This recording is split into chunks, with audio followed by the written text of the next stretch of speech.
be around these people anymore. Yeah.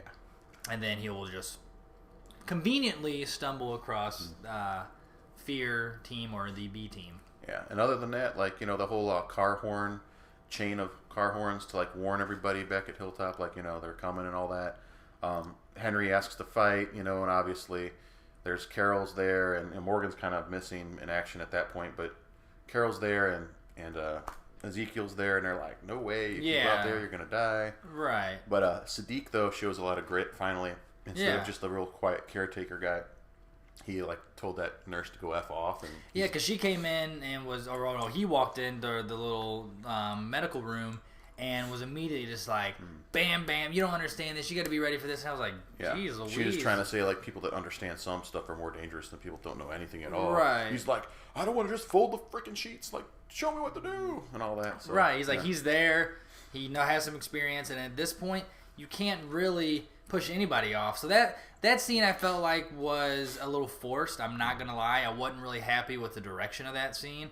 Not only for the character, but in the situation of the world of The Walking Dead, to just like be that rash and push somebody off who's saying they can help with medical issues is pretty stupid in my opinion. I know. I don't totally... And hoaxy. I don't totally disagree, only because I'd rather see something like that than see like a Terra comedy minute or two. I would rather see that, of course, because that shit doesn't fly in my book either. That nurse, I think we're going to talk about Tobin going zombie, but, you know, I think he took her out, right? Didn't he bite her neck open? He did. So she didn't last long. She didn't last long. So if you didn't like her, you got your reward. Yeah, people with one-liners or, like, you know, just all that gruff, they end up getting axed. Kind of like the guy in the back seat that got shot in the head by Simon a few episodes back or earlier. Now, speaking of Simon, he's the one leading this brigade to the doors of Hilltop. Yeah, he is. Now, at this point, Negan's a leather jacket.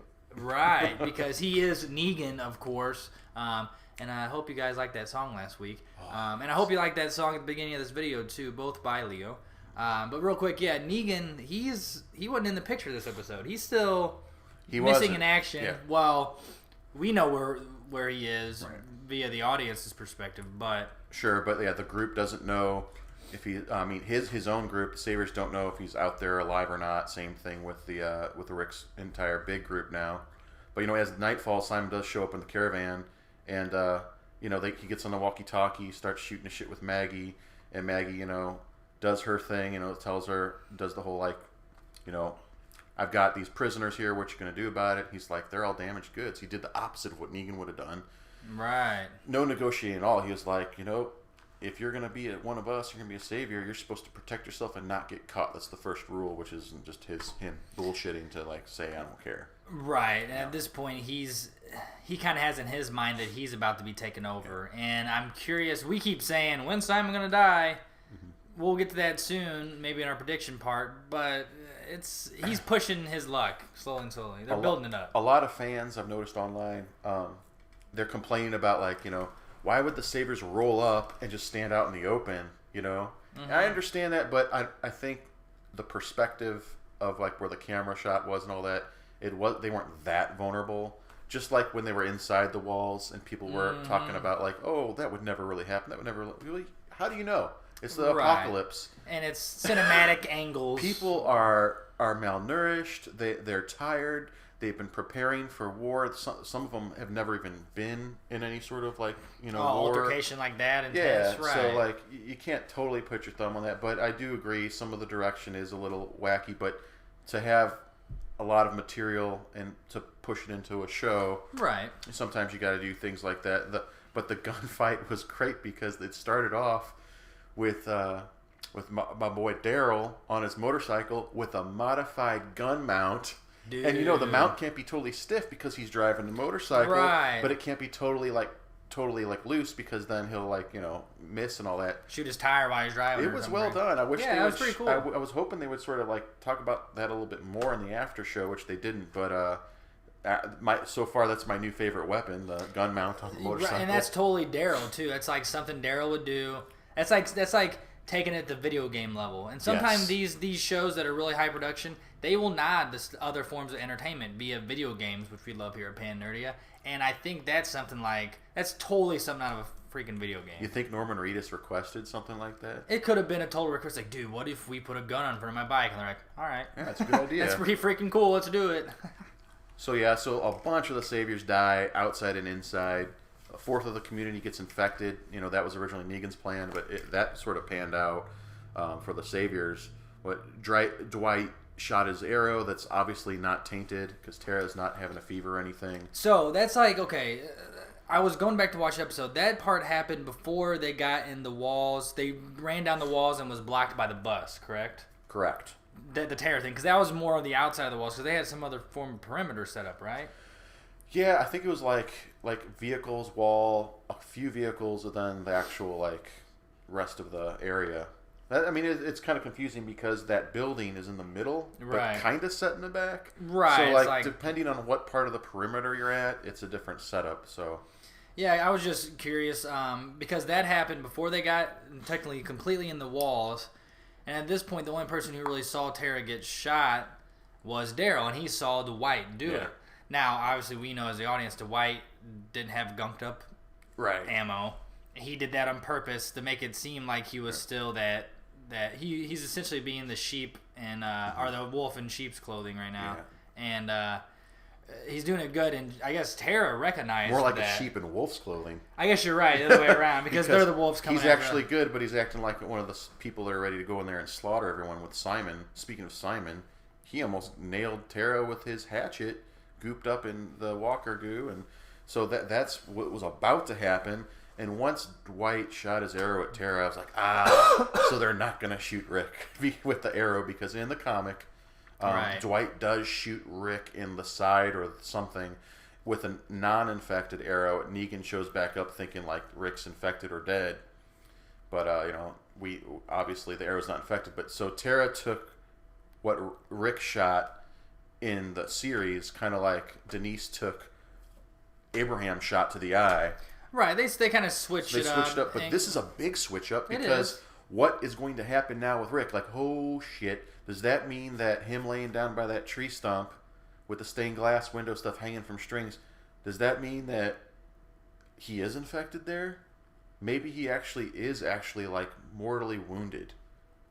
He could be mortally wounded. It's definitely gonna keep some questions rising as we reach the finale coming up soon. And but what was great with Rick, speaking of Rick this episode, once they finally, they shine all the lights on him after they got through that barrier and kind of stunned them, they started shooting in another one of those scenes where it's like they're shooting and it seems like they should be hitting them, but they're not. And Simon and them run out, and then they get caught up by Rick coming around the corner, which you guys saw the thumbnail. We were all wondering, where was Rick? And then like, boom. da-da-da-da, just glowing, like Super Saiyan Rick coming around the corner with the gun and firing, and ultimately they rushed him out, and they ended up, Maggie and Rick meet up as this ultimate force and push him out. But you can see Rick was just like, yeah, we got him, and Maggie seemed a little upset, like I wanted to get him then and there. Right. And that's one of my favorite scenes because they're my two favorite characters right now is Maggie and Rick.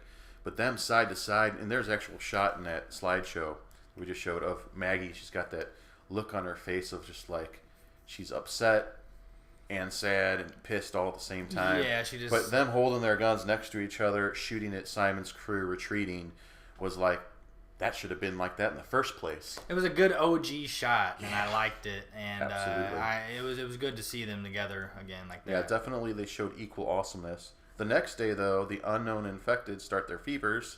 Right. Tara's square with Dwight, although Daryl is not square with Dwight. He's even more pissed now. But obviously, Tara's not feverish, so she seems fine. She might not have a mobile left arm, but she's fine.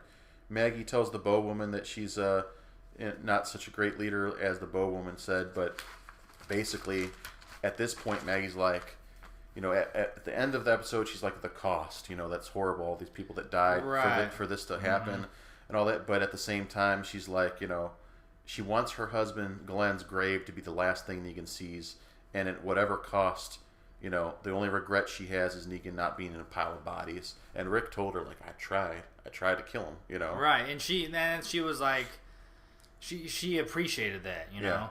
And that's what's great, because now it's like, all right, the Carl stuff, the Michonne stuff, and all that, like, push to the side. You're on a mission, take care of business, and then you can truly mourn and maybe carry on the Carl plan. And speaking of Carl real quick, and Michonne even, I'm going to touch on this scene in the episode where Rick was pulling boards off the windows the morning after the initial attack there. And Michonne comes in to try to talk to him and help, and Rick's kind of being, real. I think she wants to see his wound. He doesn't want to make eye contact with her, right? And then ultimately she kind of just helps him, and they kind of get some small talk going. And then, like you were saying, then it builds to showing the ones who actually did get infected or cut. Tobin, who got stabbed. Yeah, right? Tobin, our boy. 3 seasons in a row of just being kind of the new kid, the side character, but he called himself what's the word he used in The Talking Dead? He said, Tobin, the character, was like the water bell or the something of Alexandria. And I'm like, I gotta look that word up, like water bell or whatever he said. But him turning was excellent because he's such a big dude. Yeah, he made a great walker. The scene with Carol having to put him down was not so great, but everything that led up to him getting offed by Carol, it spreading it, everyone turning quickly.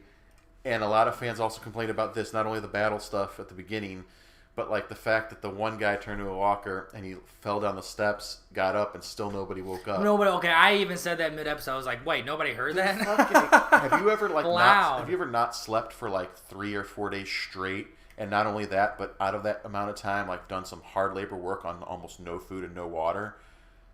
If you hear a thunk or whatever, and it was carpeted steps, so it might have heard something. But they're sleeping on hardwood floor at the bottom of the stairs. All I'm saying is, going down the stairs, it didn't make too much noise, I don't think. But once he did hit the bottom, that was someone should have been like, huh? Right, and then he's on the ground like holy fuck, and then somebody had to hear him growl. At least the person closest. And the timing of it was perfect too. I mean, they did it on purpose. It's such a great horror show.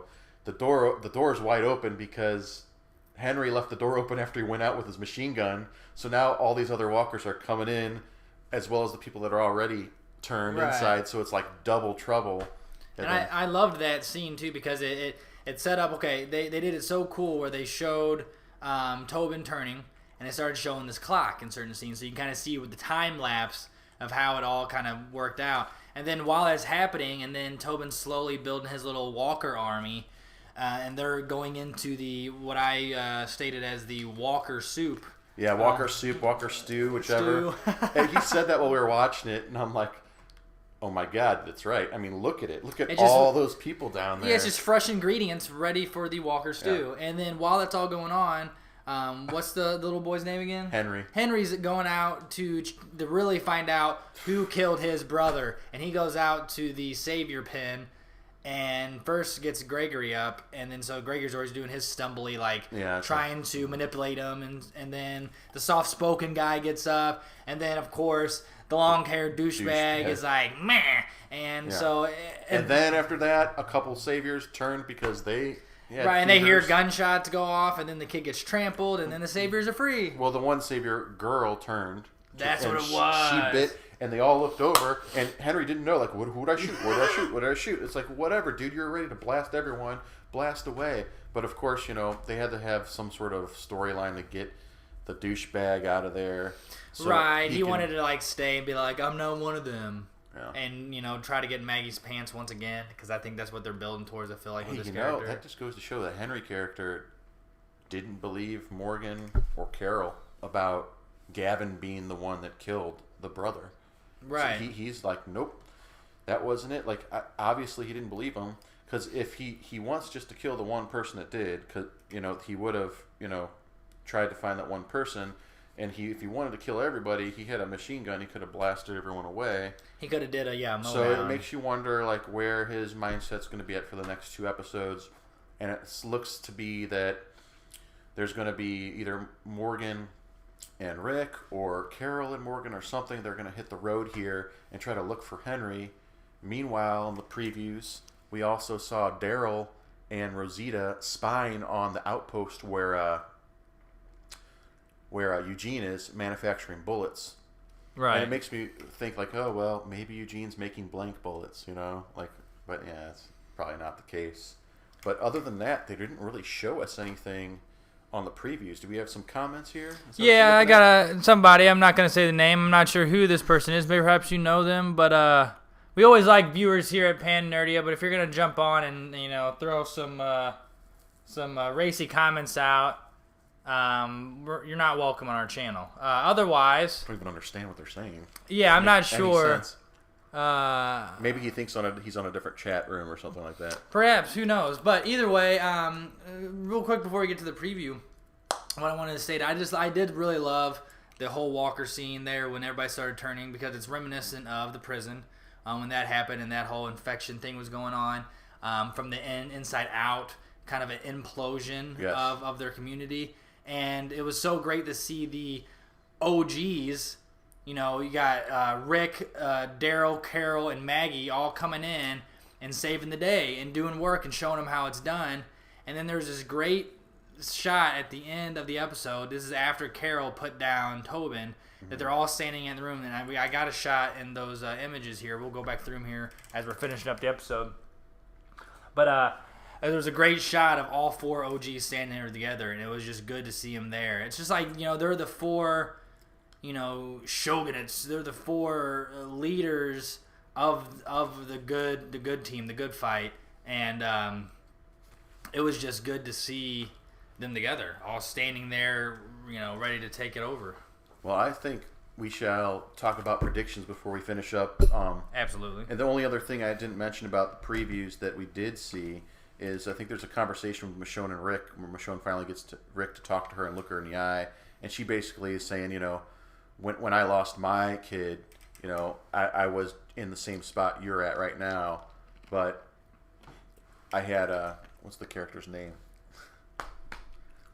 that died in the governor's girlfriend, Andrea. Andrea was in the woods for a long period of time with Michonne and a few seasons back, and she convinced Michonne to move on and this and that, and Michonne's like, I'm doing the same thing for you, Rick. So that's kind of not a great giveaway, but not a great prediction. But what is kind of fun and great is we saw Jadis in an art student clothes instead of her heapster garb, and has Lucille and has Negan bound up on like a skateboard thing, and is pulling him out of the little dump prison hole or whatever. So now what's going to happen there? Is she going to team up with Negan after he convinces her that Simon's the bad guy and they go in and kill Simon? Or does she actually just sort of keep Negan there for a long period of time, and we have to wait till the war is officially over to find out what happens? I don't know. Right. Is there going to be a conversation held where Negan explains what happened? Is she going to believe him? Is he going to somehow escape and impress her like Rick did? Well, one thing for sure is she doesn't trust Rick because Rick ditched her. Right. So she's that rogue right now. She's that wild card that we're not too sure what's going to go down with her. That's correct. So, but that's our predictions, guys. Let us know what you think is going to happen down below, who you think might get chopped this week, and what you guys think is going to happen as the finale approaches. And speaking of the finale, I don't know if we're going to quite announce our in-game plans yet. Maybe next week. But be looking out for something special the night of the finale of The Walking Dead Season 8B here in PanNerdia. We for sure next week, when we're reviewing the episode tonight, that's airing tonight, we will, at the end of our show, tell you all what we're going to do for the final endgame episode of Season 8. And as they say, it's Survival Sunday on April 15th. Aha. So there's a little clue there of what we might be doing for our last show of this season.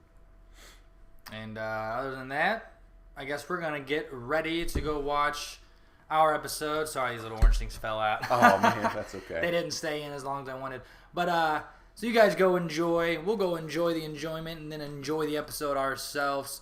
Hope you guys like it. Be sure to catch us next week and be looking out for more on the PanNerdia channel here on YouTube. I'm Aaron. I'm Pete. And we'll see you guys later. Peace. Enjoy the enjoyment of The Walking Dead.